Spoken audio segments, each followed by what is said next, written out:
back to History 104. In this module, we're going to look at how America begins to become very nationalized in regards to basically communities are getting smaller and also it's modernizing.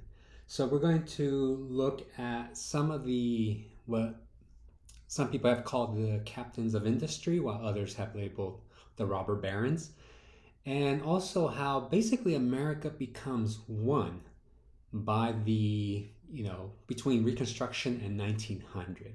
So last time at the last module we looked at the West, and we're going to kind of continue looking at some themes from that lecture by addressing things like the role of the railroads, which basically connects all the United States together. So when we think of what does it mean to be American, a lot of times there's a lot of arguments in regards to like, well, everybody's an individual, blah blah blah, but there's also this conception that we have as to what it means to be American, and we'll talk about how that idea is kind of constructed.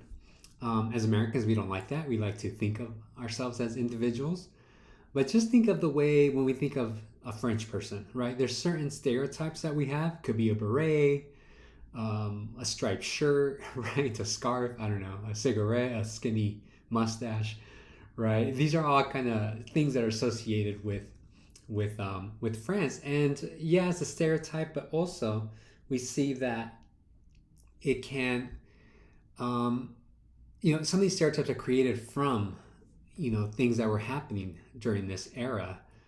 So one of them, particularly looking at things like berets or even striped shirts, it's really through the mass production of these goods, which is directly tied to modernizing business. All right, so in this lecture, we're looking at the beginning of the U.S. becoming an economic superpower. We are moving from an agricultural economy. Remember, well, if you take in History 103, for the most part, the United States would produce agricultural goods or raw material, and then that material will be shipped overseas to places like Great Britain, where they're going through the Industrial Revolution, and they would produce the goods, and then they would send it back so we can purchase them. That begins to transform throughout the 1800s, but really in the post-Reconstruction period, we really see that take off, and the United States becomes the industrial power in the era that some people have labeled the Second Industrial Revolution. One of the reasons that is because we have an abundant source of natural resources. And that allows the United States to have access to all this raw material and also produce goods from that raw material. We'll look at that. We're going to also look at how basically liberalism in the 19th century perspective, not liberalism today, and how capitalism become to be celebrated. We see it with the robber barons or captains of industries, whichever term you want to use. And the question is that people are making a lot of money, and by people, we're not talking about workers or anything like that. We're really talking about those people who are creating some of these industries. It is said that these people are so filthy rich that the wealthy today probably could not compete with them, partly because there is no income tax back then, for one. So, they're keeping all their money, and we'll talk about them in a little bit greater detail. But in creating all this wealth, it also creates a lot of chaos. And we see it in this cartoon right here, right? We see the railroad monopolies and the way they begin to control different aspects of American society. You see it as an octopus. It kind of hurts the farm workers, farmers. It hurts the workers. It hurts competing businesses, right? So, what's the payoff? But also, what is the price that people pay in order for these businesses to grow? And then second, the question is, does government play a role in addressing this inequality? Because we all want to imagine that if we were alive during this period, we would be the captains of industry. More than likely, we probably would have been the workers, losing limbs, getting fired, trying to survive, from paycheck to paycheck. And that's just the reality of it. Most of us would not have been those people. So does government, and most of us would have been protesting these conditions. So does government play a role in creating an equal playing field? And that's an issue we'll examine. And then lastly, can government just be the referee, or do we also expect these robber barons or captains of industries to have some form of social responsibility? In the next chapter, you will examine some of the impact that some of these industries have on everyday life. We see it today, but we definitely saw it in great examples at the turn of the century, 1900s. You see everything from water pollution, and understand that people are consuming these products, right, or living by it, and it has a very negative impact on a large amount of people. So do they have, are they accountable for the pollution that they create in the water, in the air, in the soil? But also, do they have any responsibility to the way they exploit workers? And we'll look at some of the quotes from some of these captains of industries, because these guys, even though they try to present themselves as, look, I'm doing America a favor, they were very fierce and when it came to business. And they had no qualms about how they felt about the working class. Again, about people like you and me, right? We'll touch on that a little bit. At the same time, we have to recognize that they did produce certain goods that we all consume. So our need as consumers, not so much for necessities such as food and water, but rather for goods, for wants, there was a price to pay. So to some extent, we played a role in all this too. We as in consumers in the 1900s. Or 19th century. So here are the goals for today. Number one, we're going to address the impact of capitalism, particularly in the way it restructures itself in the post-Civil War era. So not that businesses were mom and pop back then, but they weren't as complex as they become in the post-Reconstruction era, partly because everything was kind of centralized in the East Coast. Now that we're a big nation, businesses need to be, I don't want to say creative, but think differently in the way they structure their businesses in order to address the different aspects that go into producing whatever goods they're producing. Understand that the United States is huge. Just to give you an example, France, because Europe is the other industrial part of the world, France is about the size of Texas. Right? So you could probably drive the entire state within a day.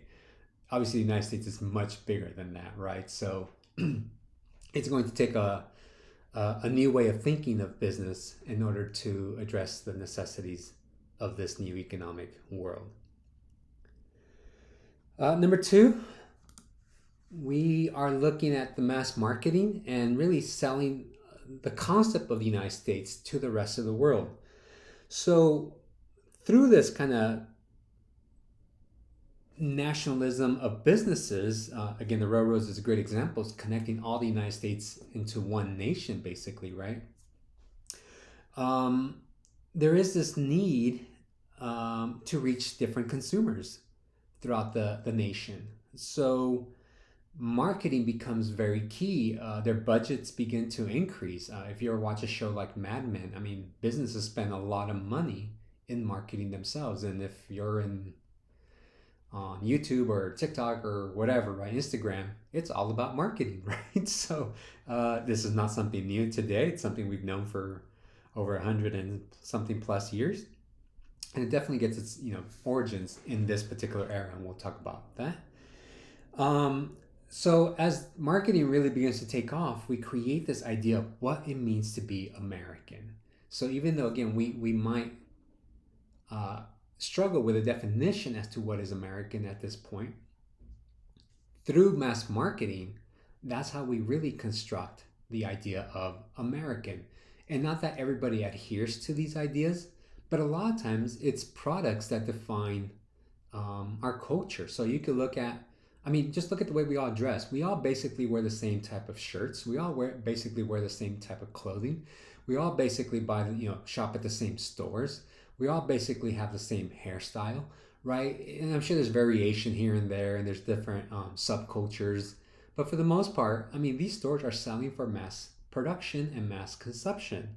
So they want to make sure that the majority of people are buying these goods.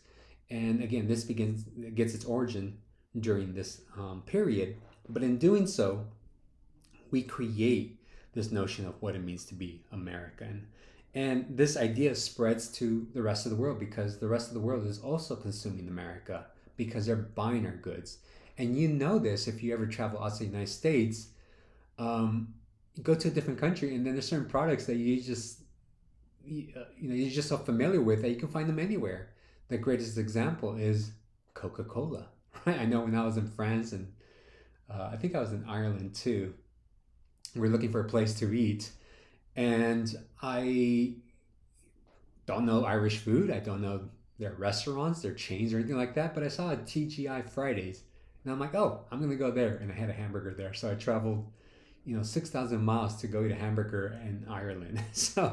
But it was America selling, these kind of brands to the rest of the world, and hey, it made it easy for me to eat at least one day. Eventually, I ventured out.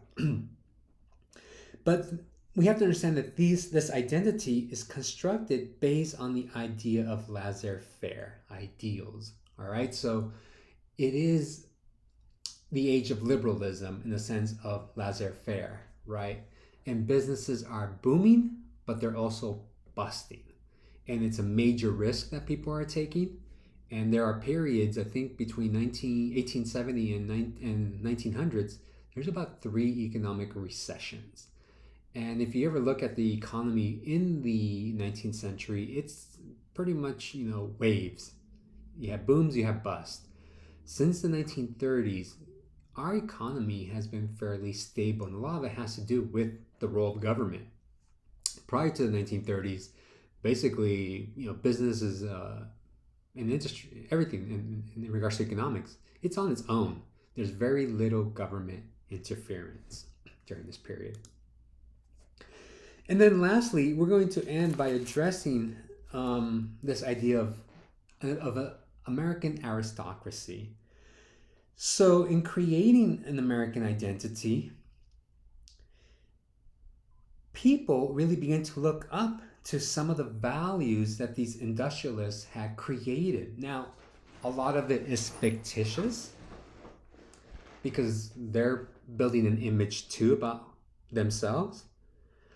But we as students or as consumers or as workers begin to look up to them because the ideal is that we take on that role one day, right? Nobody wants to be a worker. People want to be these captains of industries. And a lot, some of them write books, some of them are quoted, and there's this idea that, if you, going back to the concept of rugged individualism, which these people will take on, they believe that, if you work hard, you will succeed. As we mentioned in the last lecture, most of this is based more on myth than reality, but it is something that we all begin to buy into, which eventually turns into the American dream. So it is very powerful in its ideals, but the reality is quite different. Not only are we building an American aristocracy, an American ideal, but we're also building an American aristocracy. The great thing about this nation is that titles don't really mean much in the United States. However, this new class of people begin to see themselves above the law. And really, to some extent, as a different class from our concept of democracy where everybody's equal. It doesn't matter whether you're rich, poor, homeless, whatever, right? We're all equal. with these men making so much, creating so much wealth, they really see themselves above everybody. And there's this sense of um, kind of disappointment from their perspective is that they don't have a title, because in America we can give titles, right? It's just, the whole point of the American Revolution was to get away from that kind of European aristocracy. But these are people that want that. And we'll look at a few examples with the Carnegies and really the Vanderbilts that basically buy themselves a title. And they create this kind of culture of the rich and famous that people begin to buy into. So it's an interesting story that is odd because, again, as Americans, we believe in equality, yet at the same time, we want aristocracy. I think currently we see that with, we want democracy, but there's a certain sector of the population that loves autocrats, right? They love dictators for whatever reason, and it goes against our values. But there you go. Some people like that, so it's just quite interesting how we operate sometimes.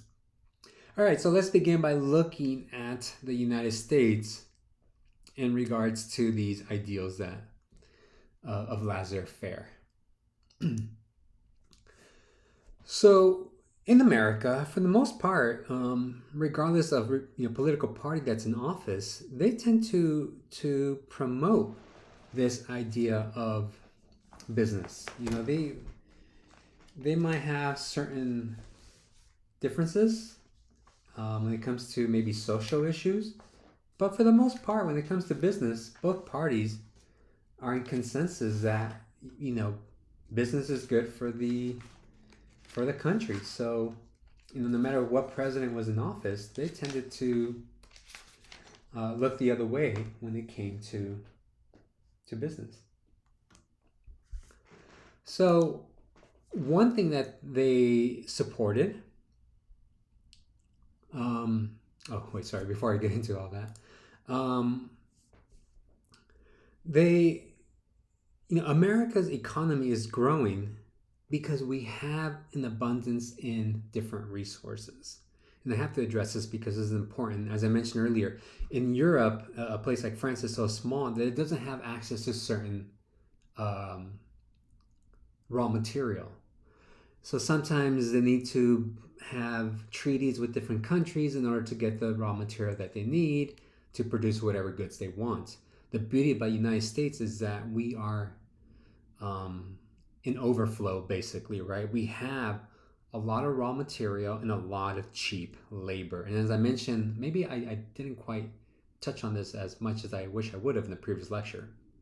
When I talked about railroad companies going overseas, the reason they did that is to import cheap labor. And they brought in labor so labor that's already here can compete with foreign labor, and they can lower the cost of labor. Because one of the things that you cannot control is the cost of raw material or machinery or things like that. But the one part of the business that you can is the cost of labor. So by bringing in more people, you're able to lower that cost. And I'll address some famous quotes from some of these people. And that's what railroad companies were doing, as I mentioned in the last lecture, right? They were going to Europe to create this myth about the American dream so they can bring all these people. And once they get here, they're all competing for a job where for the most part, they're really trying to reduce that cost, and people are working for nothing, basically. People are not earning enough really to survive. I remember this happened during the recession of 2007, 2008, where people were saying, we're so desperate for work, I'll work for a quarter at this point. So understand that, again, business played a role in bringing in that cheap labor. But we also have an abundance amount of coal, of iron, of copper. Arizona, right? There's a reason why the state capital has a copper top.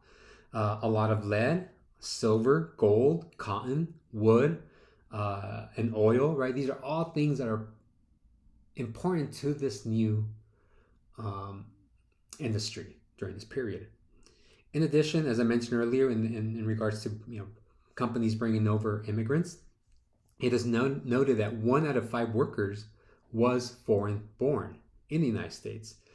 So 20% of the working class was from Europe or from different parts of Asia or even Latin America. In addition, because we're moving away from agriculture and really farming, um, you begin to see emigration, right, from places like farms into cities, right? There's that draw where workers are no longer wanting to be farmers, partly because it's not worth it anymore, and that they hope to get a job in the urban center, so they move into cities. In addition, we begin to see new inventions emerge during this period and new technology. You all are very familiar with that. In the last, I guess within your lifetime, you have seen how technology has revolutionized industry. There's a Mexican comedian that says, I'll say it in Spanish and interpret it in English. He says, ahora cualquier pendejo se hace famoso. And in English, it means any idiot can become famous these days. And it really kind of talks to the way technology has changed our culture, but also how we earn a living. So all you need is TikTok, right, or YouTube or whatever, right? And it's this new technology. Not only those platforms, but also, the iPhone has completely revolutionized, um, business and different type of industries, right? Movie theaters are disappearing because everybody's just kind of streaming films on their TV, right? So this is no different from the 19th century. So in 1850s, there's about 1,000 patents being submitted for approval in the United States. By 1890, 20,000 patents were submitted during this it's 20,000 per year, sorry. So it just tells you how much innovation is taking place at this time. Not that they were all successful, but nevertheless, there's so much innovation that is changing the United States so rapidly. And again, in the last 10 years, we have seen um, not just our culture, but again, the business sector change quite quickly. A lot of times you can make comparison with the last 20 years with the latter part of with the Gilded Age, really, and the progressive era. And some of this new technology that emerged, there were, Kodak cameras, right? Instant, not instant film, but instant pictures being produced. One person told me, and don't quote me on this, but a lot of people don't smile in cameras because smiling wasn't a thing. Somebody took a picture of you, you didn't know you needed to smile. By the turn of the century, people are going to places like Coney Island, being entertained, and you have Kodak there, right? Cameras there, and you begin to see an increase in smiling in pictures. So because these people are having fun. So I'm not saying there's a direct correlation, but again, cameras made it so people can take pictures of things where they're being entertained in an instant, right? And today, we do the same thing with our phones, where most of them don't even print them anymore. We just put them in our phone and leave them there. Maybe you post them or something like that, right? Other new technology, adding machines like calculators, the sewing machine. The Singer in particular becomes synonymous with sewing. People can make their own clothes. People can work from home to some extent, right? The sewing machine kind of revolutionizes that. We see the development of the telephone, light bulbs, phonograms, and the motion pictures, right? Nickelodeon, where people are no longer bored, but you can look at a Nickelodeon and be entertained by a short, maybe 1 minute cartoon or something like that. And places like Coney Island. And there's a lot more inventions, but again, we see how this period is an era where you have the mass production of new technology, and again, other new inventions, things like Coca-Cola, all the soft drinks that we drink today, right, are part of this period. So as I mentioned a second ago, businesses and government worked very closely in order to make sure business functions well. It's to some extent a well-oiled machine. And things that they did, both companies and government made sure that some of the demands of workers were not met. So your average worker would work probably 12 hours a day, and a lot of times they tend to have double shifts. So imagine the amount of toll that takes on the body. So businesses and government worked really hard to eliminate the 8-hour workday. They made sure to work really hard to eliminate safety conditions. And in the next module, I have a picture of a young girl going up some dirt path, and you can see her face kind of down, and she's crying, and basically she sliced off her hand, and they told her go home. Right? They just said, that's not our problem. You could be hired by we could hire somebody else to do your job, so you're fired basically, right? And both, again, government and business could care less about what happened to the working class. They fought really hard to eliminate better wages. As I said, part of the reason why they went to Europe to advertise the quote unquote American dream was so these immigrants can come in and they can lower wages. So whenever we talk about the American dream, it's very funny the way we interpret it, because the way it was defined during this period, again, from a historical perspective, it was nothing the way we look at it, whether it be in the 1930s up to today. It was really a way to decrease wages. They worked really hard to stop legislation that implemented an income tax and any form of regulations in their business, which is why you have monopolies at this time. So again, government and business went hand in hand at this time. Regardless of who was in political office, they all supported the business sector. And we already talked about that last week with the railroads and other industries. So, who were some of these people that revolutionized industry? The History Channel actually has a very good series on all these guys. So if for whatever reason the History Channel stopped showing history for a long time, all they show were aliens, right, building pyramids and things like that. But in the last couple of years, they've been doing some pretty good series on different subjects, and one of them is on what we call the nouveau riche, right? This new money of this era. So people like the Carnegies, the Rockefellers, the Vanderbilts, the J.P. Morgans really transformed the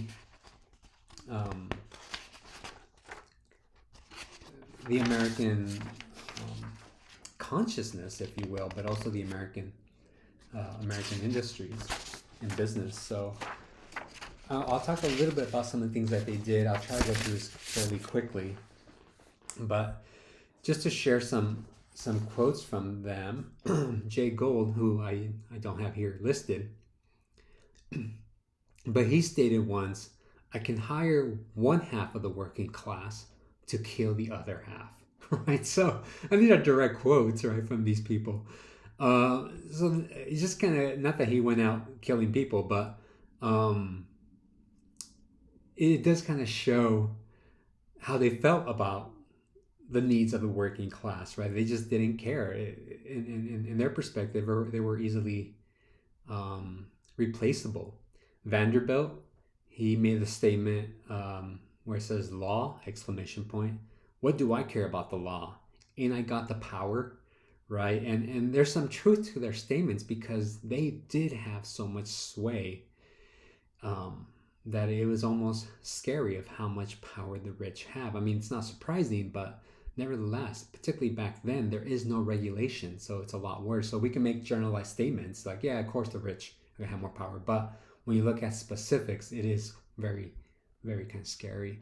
So if you ever watch a show on HBO called The Gilded Age, that show is actually based off the Vanderbilts. So it's part of that old money versus new money, and we'll briefly talk about what kind of goes on in that show, but what really happened in history. Some ways that they change the business sector, they bring in new ways of doing business. So one thing that they develop is the corporation, and this is really about them. This developing corporations allow them to raise capital by selling stock certificates, and basically them having no responsibility when some of these businesses fail. Right? It did make a lot of money for a lot of people, but corporations are something that are part of our business sector today, right? Another thing that they implement is Taylorism. You really see this maybe a little bit later with Ford really take shape.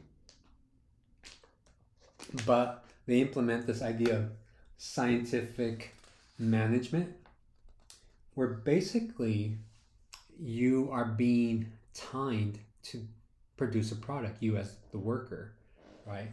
So you have, man has basically become a machine. And if you know anything about, humans, is that we cannot operate like machines, right? Our body just does not let us. Our body eventually gives out. And remember that some of these people work 12-hour shifts.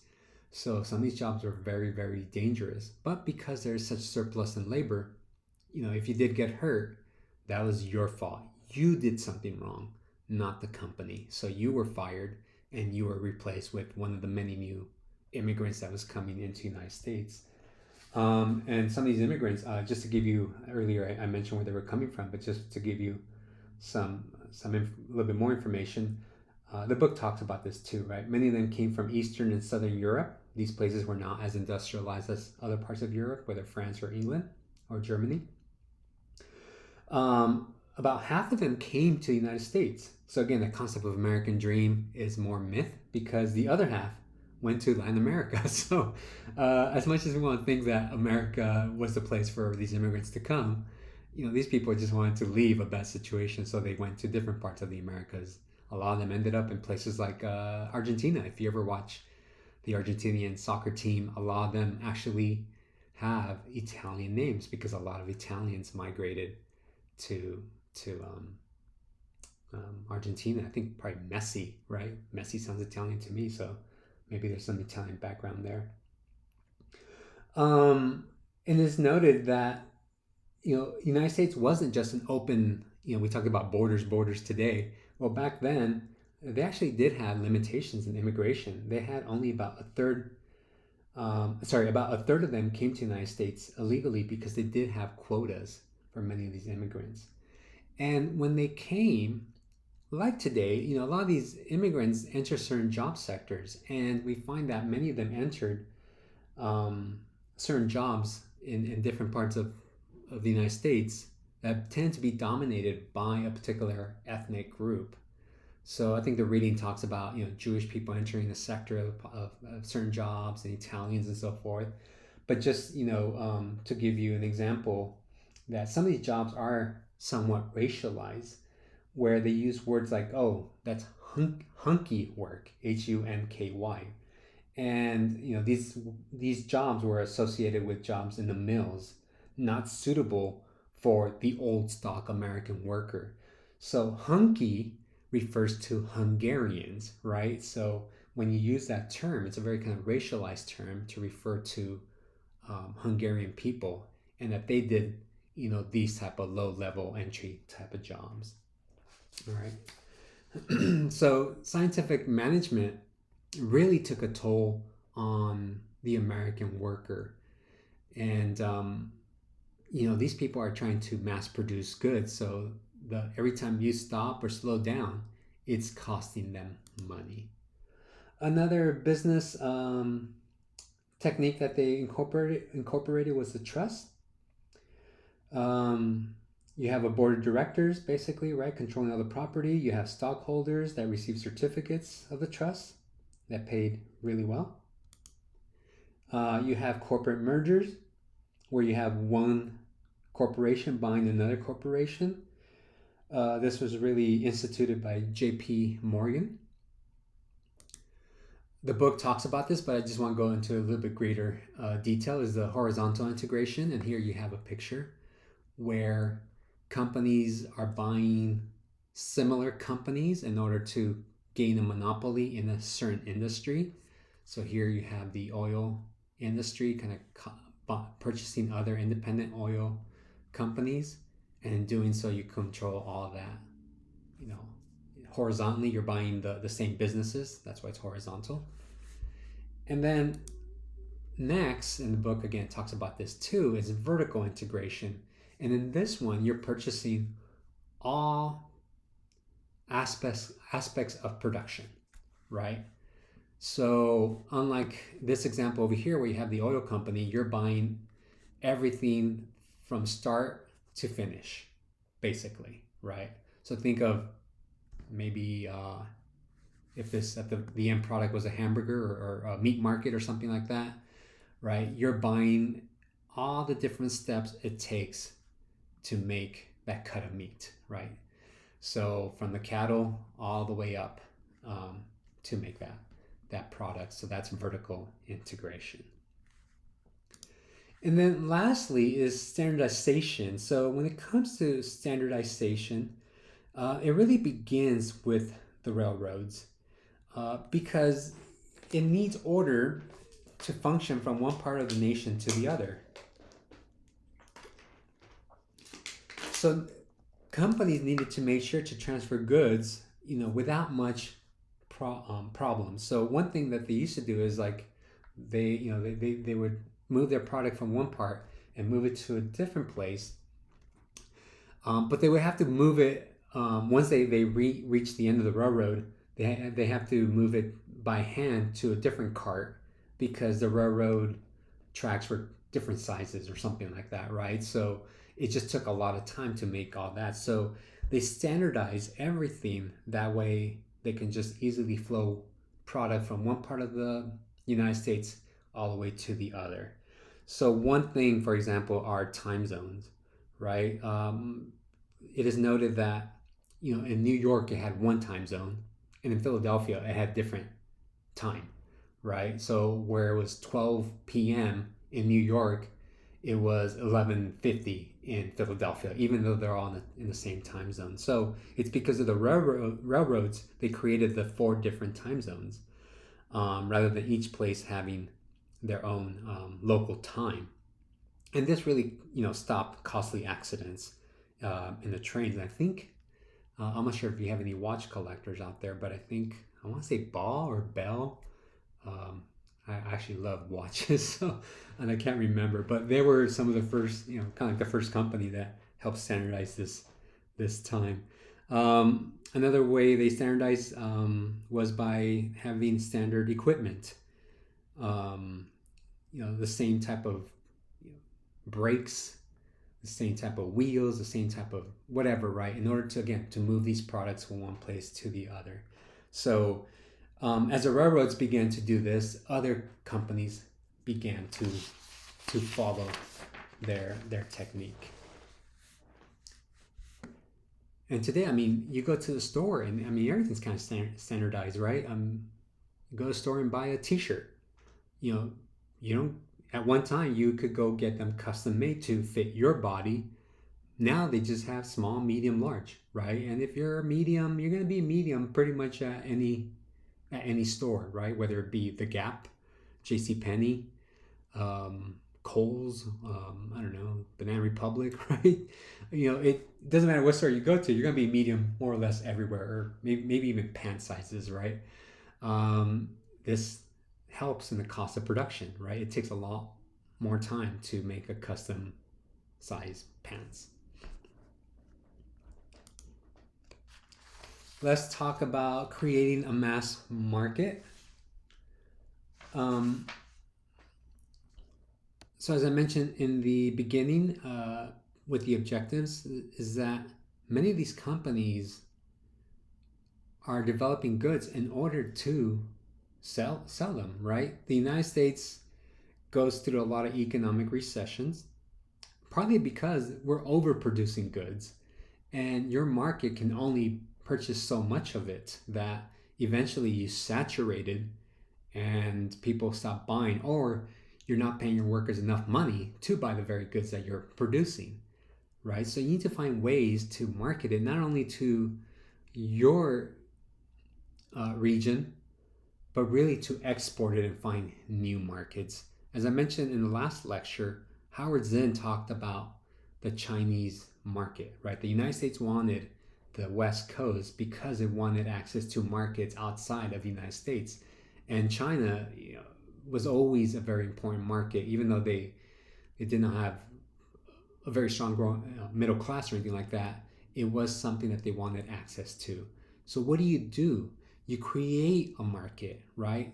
And it's so funny. You see it in different parts of the world where certain people don't have a need for certain goods, right? I think I was looking at an article where it was talking about places like in different African nations where they don't wear shoes. They don't need shoes, right? They're fine with the way they are. But American companies market to them and create that need for them. And all of a sudden, we tap into a new market and you make them dependent on this product. That's what marketing does, right? Most of us don't need all the junk that we buy, but we think we do, and we buy them. And again, I'm guilty of it too. I buy a lot of nonsense that I don't need. I have watches to match my outfits, and do I need them? No. Do I like it? Yeah. Right. So that's what marketing does. Now, when it comes to the U.S. economy, as I mentioned at the beginning, we have a lot of economic recessions, right? One of the worst ones is in the 1890s. So there's one in the 1990s too, but the one in the 1890s lasted a few years, and really it's about just overproduction. So how does business begin to change to try to make sure this doesn't quite happen again? Well, they begin to create advertising that focuses on fears and desires.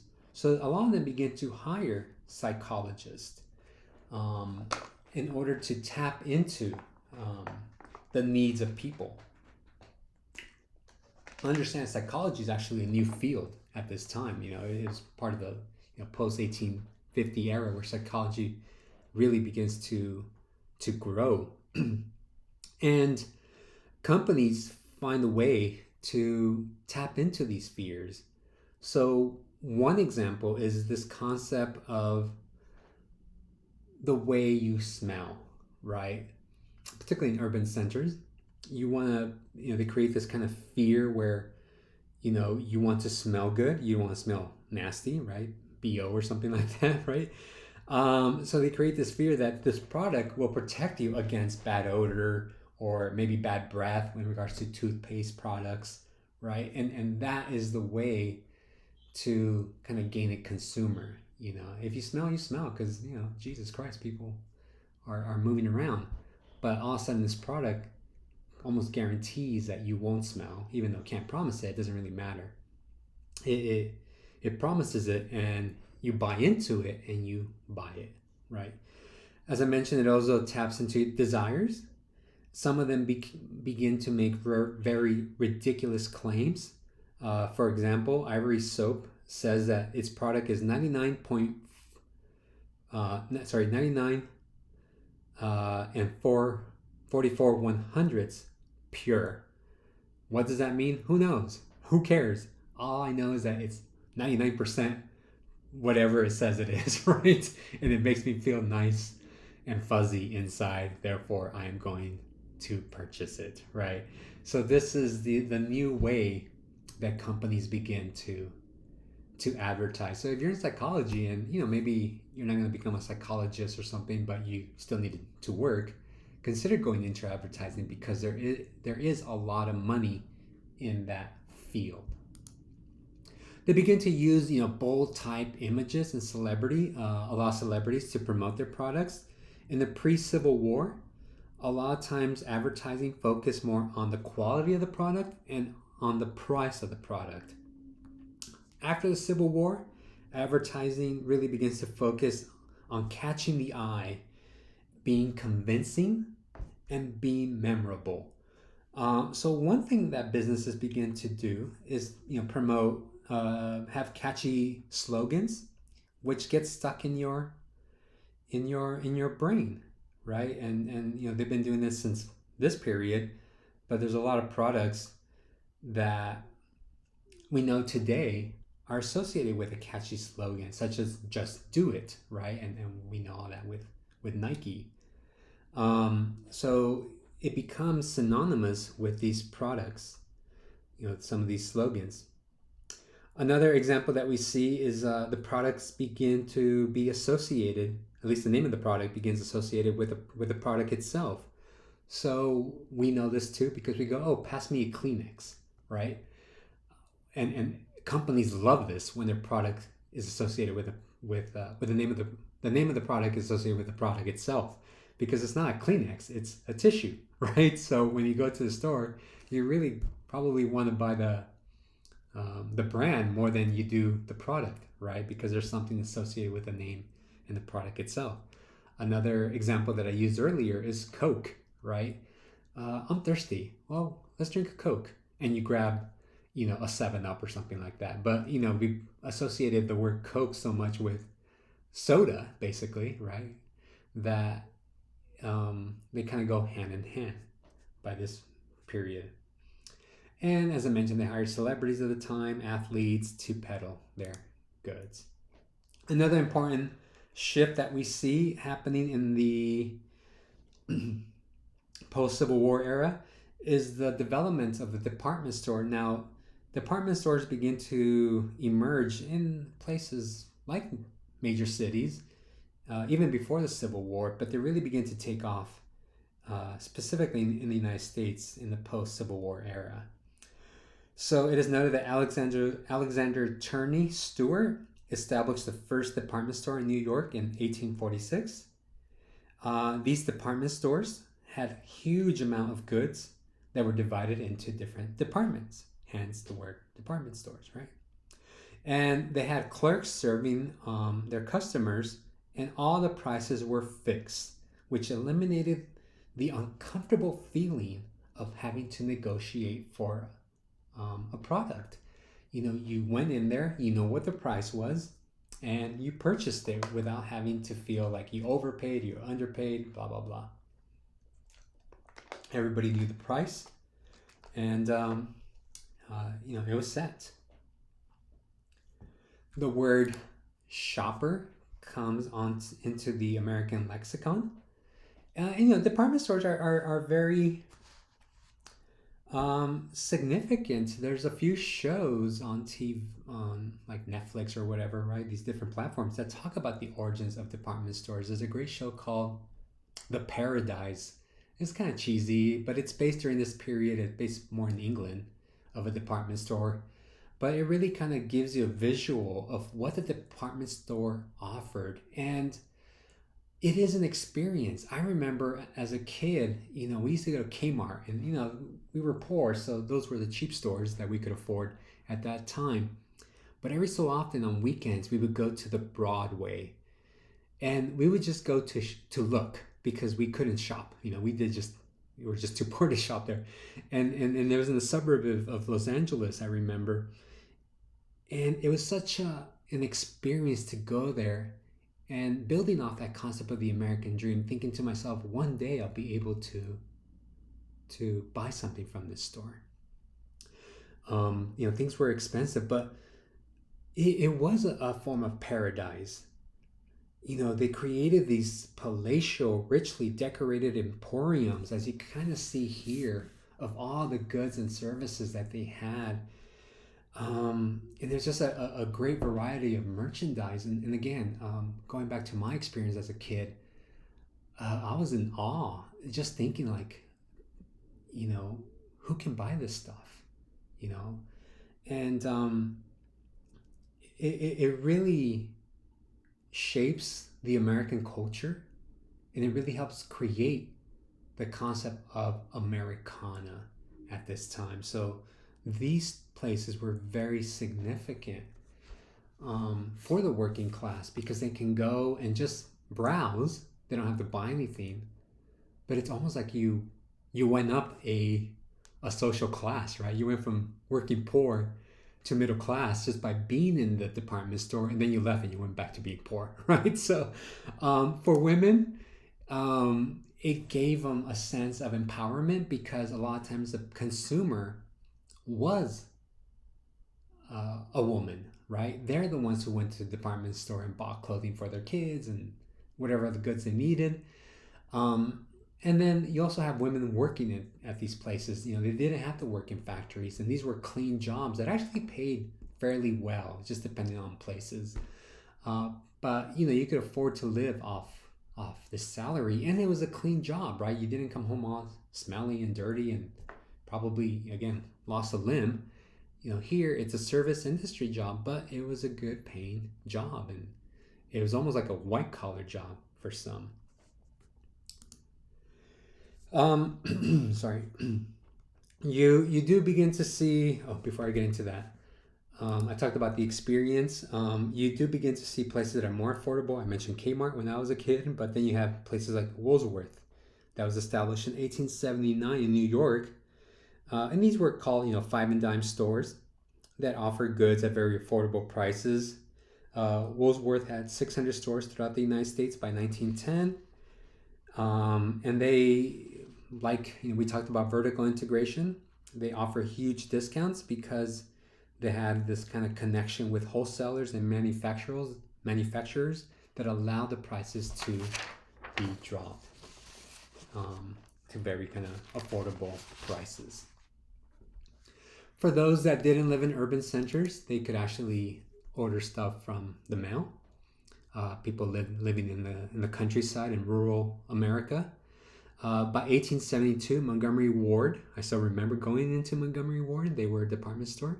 They went out of business in, I think, the 2000s. They brought the department store to the masses with a catalog featuring about some 10,000 items that were available by mail. So Montgomery Ward were the first, but then other people began to follow their model. And places like Sears, right? You can actually buy a house from the Sears catalog, and they'll ship it to you with instructions on how to build it. So you could go throughout the United States, probably more like in the Midwest, and you see Sears houses, that people have renovated because it's such a neat thing to have, right? Again, part of that Americana experience.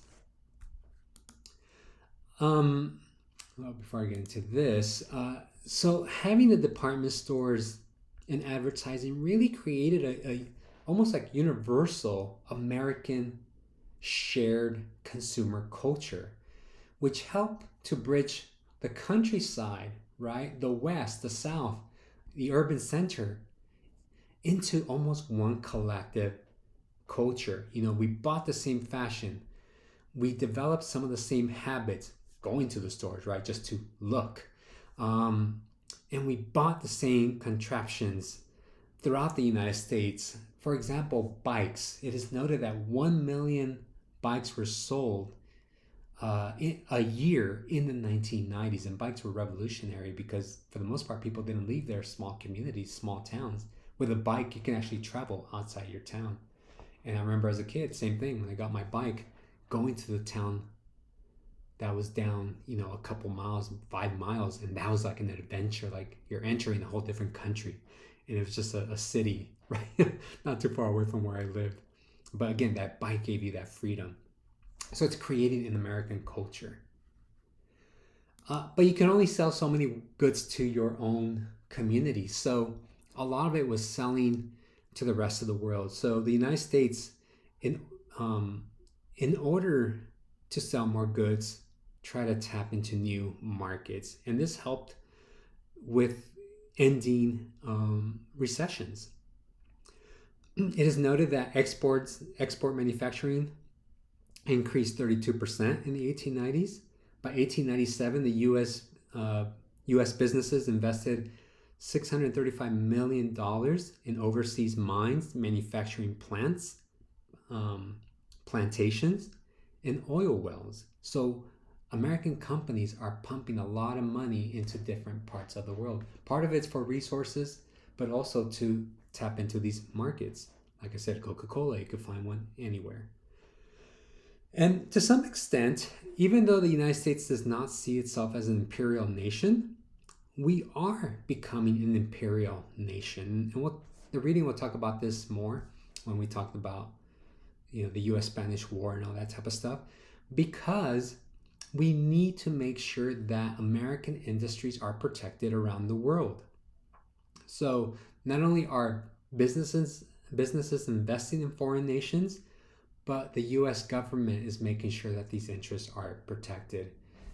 And we'll talk about that when we get to that section about different parts of the world. So let's talk about the concept of Americana, right? In constructing an American ethos, what does it mean to be American? Now, before I get into that, I want to talk about social Darwinism, because Darwinism is a new idea that really begins to flourish in the latter part of the 1800s. And a lot of people are co-opting Darwinism and using it to explain a lot of kind of weird things, right? And one of the best examples is social Darwinism. So social Darwinism is a corrupted version of Darwinism that people begin to apply it to human beings. So the British philosopher and sociologist Herbert Spencer begins to provide a warped definition of Darwinism in humans. He basically tailors the idea towards business, along with, and it goes into other ideas too, particularly issues of race, where it saw the wealthy and powerful as the fittest people endowed with innate intelligence, strength, and the adaptability that enabled them to succeed in the business world. So social Darwinism becomes associated with some of these people like Vanderbilts and Morgans and so forth, saying these people are better because they're just better human beings. And saying that meant that the poor were unfit, and that we were selected by nature to fail and live in misery, and to and have an early death. And they begin to see government regulations as immoral and going against nature. So if you die as a worker, well, that's really your fault because God did not select you to succeed. Now understand, again, this is so sick and twisted that it begins to enter different sectors of the population. So they use it against women. They use it against, obviously, people of color. Here we see a great example of the poor, and saying you're poor because God said you're going to be poor, and sucks to be you type of situation, right? And we know that's not the case, right? You have the whole concept of nurture versus nature, and there's a lot of variables when it comes to poverty. So it's such a stupid argument, this social Darwinism argument, but unfortunately people still follow it to this day. And they might not follow it completely, but they definitely borrow a lot from it today. Oh, I succeeded because I'm smart, blah blah blah. Let's forget that you were helped every way along the way. No, you're just smart, and that's why you're successful, right? Now people begin to kind of challenge this, and there's a few people. I'll skip the 5 points, the Fifth Avenue part. But people like George, God, I forgot his name. Last name is George, though. He's a political economist.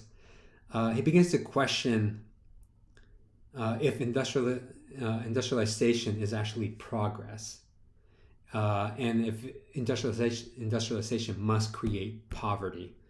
He began to see how the rich were buying land, and that it was actually destroying democracy, by giving the rich so much land and then purchasing it, that it was actually destroying the concept of democracy, because you're creating really two classes, the haves and the have-nots. That kind of refers to the Fifth Avenue versus 5 points, Or in Fifth Avenue, you have a lot of wealthy people. Go down a few blocks and you have a lot of poverty right next to that. He actually proposed a single tax on land values in order to create a more equitable social order, so a much equal society. Another person that you have is Bellamy. He wrote a book called Looking Backwards. And the whole thing was some guy wakes up in a person from 1887 wakes up in the year 2000, and he wakes up into a world that where this guy named Julian West wakes up in the year 2000 and finds America transformed into a socialist utopia where poverty does not exist. Government controls the economy, eliminating destructive competition and providing a comfortable living for all its citizens. This was a book that became a bestseller, and a lot of it was because people hope for a fair society, right? And the funny thing is that to some extent, elements of his story came true. I mean, the government does control the economy, which is why I said we have not had a major economic depression since the 1930s because the role of government. Whether you agree with them or not is irrelevant. Really, what we see is that these people are saying it's not something innate, right? Poverty is not something innate on individuals, but rather it's a critique on laissez-faire and capitalism. That if government can step in and help, then you probably can have a growing middle class. There is a sense of not so much revolution, because you do have a lot of socialists, you have communists, you have anarchists during this period, right? Fighting for workers' rights and things like that. So companies needed to be very careful in addressing the working class. As I mentioned earlier, some of them wanted to kill them, right? They felt that they were above the law. So a lot of times the robber barons, captains of industry, were often viewed as ruthless and above the law. So one person that tried to challenge that is Carnegie. Carnegie preached, he was very ruthless when it came to business. I mean, Homestead, right? His company killed a bunch of workers, like literally just shot them. So, they were very ruthless. They were protesting for, better wages and so forth. But he was very careful in crafting his public persona. He wanted to make sure to be seen as somebody people can kind of look up to. He did note that, he was part of the status quo. He did not see industrialists as greedy, even though they were. He didn't see them as abusive, as monopolists, which they were. But rather, he saw them as visionaries who built key industries that brought immeasurable benefits to America, such as jobs and products that improve the quality of life. And again, there's truth to that. They did build a lot of things that benefited America, but it doesn't change the fact that they were also greedy, abusive monopolists, and so forth, right? But in doing so, he creates this concept of gospel of wealth, where he felt that in creating all this money, you could do good with that. And you see this idea still today with people like guy from Facebook and Bill Gates, that they're going to give away all their money before they die. So the gospel of wealth was this idea that you could use funds for philanthropy and do some good with it, which kind of tells you that it's almost like kind of like you're paying. In Catholicism, you had this where you pay to get into heaven, right? So it's kind of like the same idea, like, well, I'm not that bad. Let me show you. Let me try to convince you by buying certain, building certain things to benefit society. So one of them were libraries. Carnegie, if you ever travel through the United States, you'll see libraries throughout the United States. And he saw them as a way to self-improve people. He put his own kind of personal take when they were built. He said the exterior, you can build them however you want. The interior needed to stress efficiency and order, just like his steel factories. So even though he did do a lot of, he did build a lot of libraries, they needed to be presented in a way that replicated work. Um, Another thing that he did was this concept of the self-made man myth. Um, he he argued that if a person possessed self-discipline, intelligence, frugality, and diligence, and avoided liquor and debt, then the future was bright. And then throughout this period, you have a lot of stories that kind of promoted that self-made man idea. Again, it goes back to the rugged individual, right? There's a writer named Horatio Alger who wrote a book called Ragged Dick. And these stories kind of reflected these ideas of the self-made man, where a young boy who lived in poverty and was irresponsible would be mentored or talked to by a respectable man and would change his ways. So the concept of the self-made man was, saw poverty as an innate feature in people rather than a social issue. And today, obviously, we have rejected that idea. Again, poverty comes for many different reasons. But again, many of us still believe, oh, they're poor because they want to be poor. They start using liquor or drugs or whatever, so that's their fault. There's, that does happen, but that doesn't define all poverty and homelessness in America. But, this kind of American dream idea begins to take shape, particularly through public education. You begin to see compulsory education laws in the United States in the post-Civil War era, and enrollment began to surge from 6.9 million to 17.8 million between 1870 and 1910. And really, the goal of education during this period was to produce workers, right? Have informed and productive citizens. So it was a place to Americanize foreigners, to teach them, teach people English as a national language, even though the United States does not have a national language. It taught them respect for democracy and for the law, and really kind of focusing on patriotism and civic pride. And the whole purpose of this is to try to eliminate a kind of revolutionary worker.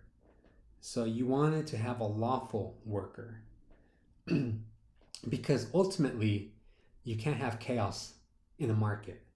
So the market needed to be stable.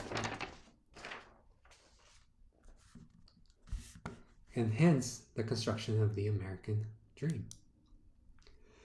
So let's talk about how the other half lived. And I'll try to go through this kind of quickly. I didn't think it was going to be this long, but it is. Now, here's a term that a sociologist came up because the rich were so rich, right? They live in these kind of mansions. I think this is a Vanderbilt house that had like 200 and something rooms. I mean, who needs that many rooms? Like, I guess this family afforded, right? And we see really this new money emerge with the Vanderbilts and Carnegies and so forth. And even though they're as wealthy as they were, there is still a sense to compete with what was called old money. And this is old money that goes back to pre-American Revolution, New York high society, who to some extent did not welcome this new money.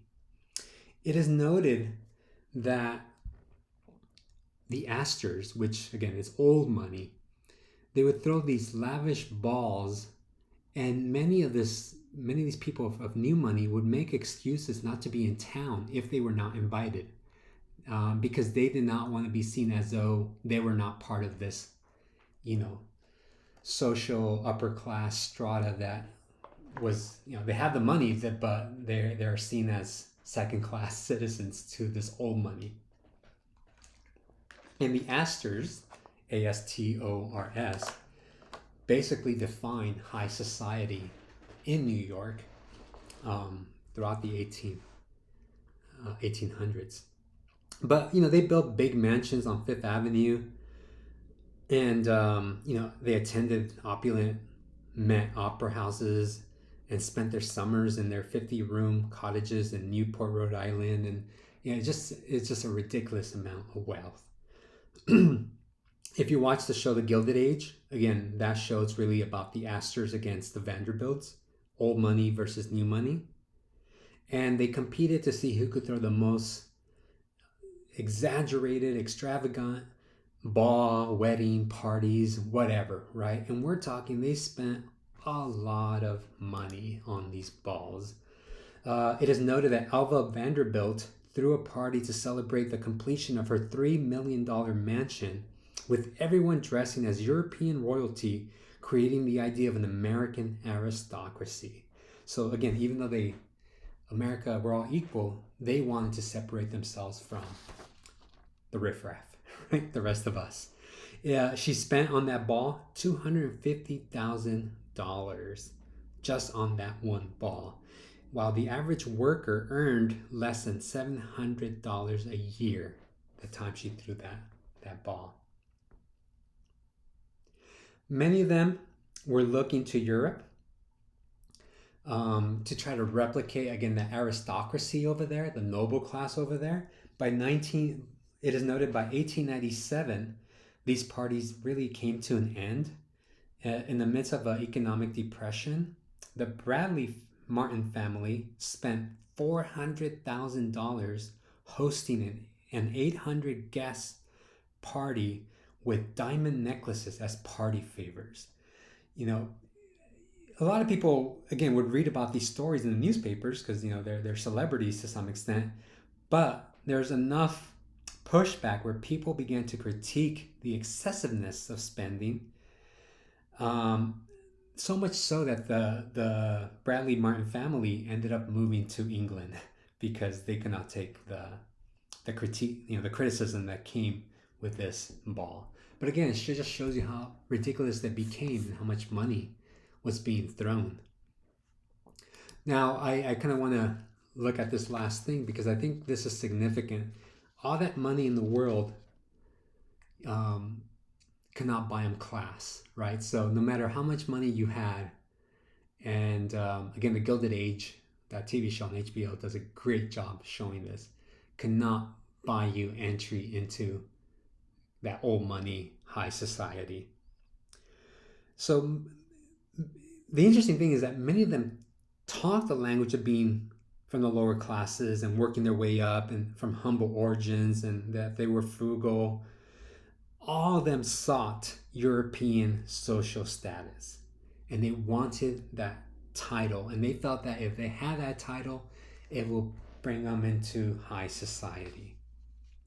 And the easiest way to do that was to buy your way into it. So what they ended up doing, and these are what they call the dollar princesses, they would buy a title from a noble that needed money. So basically the daughter, here's Consuelo Vanderbilt, they have large dowries, and these nobles who were struggling because they spent all their money and gambling and things like that, would marry these women, American dollar princesses, and they would live this very loveless marriage. But they got the money to rebuild their castles or whatever. So just to give you a few examples, Frances Ellen Work married the future Baron Fermoy, and this was a very significant marriage because their great-great-grandmother, Frances Ellen Work was a great-great-grandmother of Princess Diana. So there you go, right? Another one was Jenny Jerome, who married the Lord Randolph Churchill, and Jenny Jerome was the mother of Winston Churchill, right? Very important relationship there because Churchill played a very important role in the end of during the World War II. But probably one of the saddest stories, most of these marriages ended up in divorce, but one of the saddest stories is Consuelo Vanderbilt. She was actually named after her Duchess, her godmother, the Duchess of Manchester. Again, having that connection to British royalty, she was very beautiful. Here you see a picture. She married the ninth Duke of Marlborough, Charles Spencer uh, Churchill. And her mother, Alva, was pretty much pushed this marriage. She wanted her to marry into European society. And she felt that by marrying her off, it would give Consuelo power, prestige, and influence in the community. Not like the American daughters who married American husbands and just had to sit there as, sidekicks to their husbands. Unfortunately, Consuelo was never liked by, her family, by the British nobility over there in the across the pond. It is noted that the day of her wedding, the ceremony started late because she spent most of the morning crying and alone, and she didn't want to go out there with, her tear, with her eyes full of tears. Um, the Duke married her because he needed money in order to restore the family palace, but he was often quite cold and snobbish towards Consuelo, and he was very image obsessed about himself. So that's really what, kind of drove this marriage together, was the need for money. Um, it is funny because Consuelo ended up moving to the palace, and she would often stare out a window, and she said, "I overlooked a pond in which a former butler had drowned himself." As she stated, "I began to feel deep sympathy for him." So, again, in order for her mother to get the title and be associated maybe with old money, she basically sold her daughter off into a very horrible life. And they lived separately for the most part, her and the Duke. They separated officially. They separated in 1906, but they divorced in 1921. And it's a very, very kind of sad, pathetic life that these women had to live. Eventually, they go on to do other things, and good for them. Some of them end up joining the progressive movement of the 1900s. So yeah, all this story about American dream, and to some extent, it becomes an American nightmare, right? And that's the funny thing, is that some of us still buy into it. So, what do we learn? We learned that in the 1900s, there is this kind of search for order. There's a book called The Search for Order that talks about what I just kind of talked about. And we see it with the creation of businesses, and these kind of businesses becoming conglomerates, really, of industry in the United States, with the different ways that they reorganize themselves.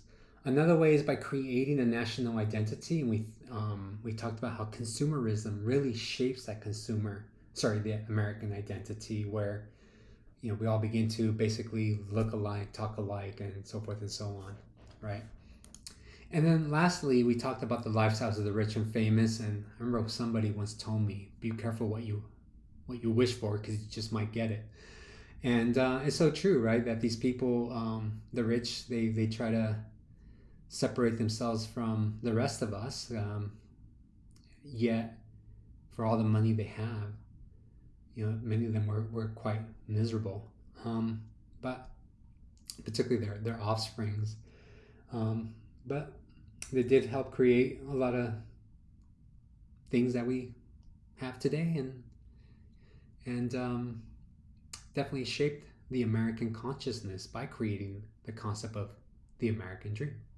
All right, so we'll stop it there, and make sure to take the quiz on this lecture.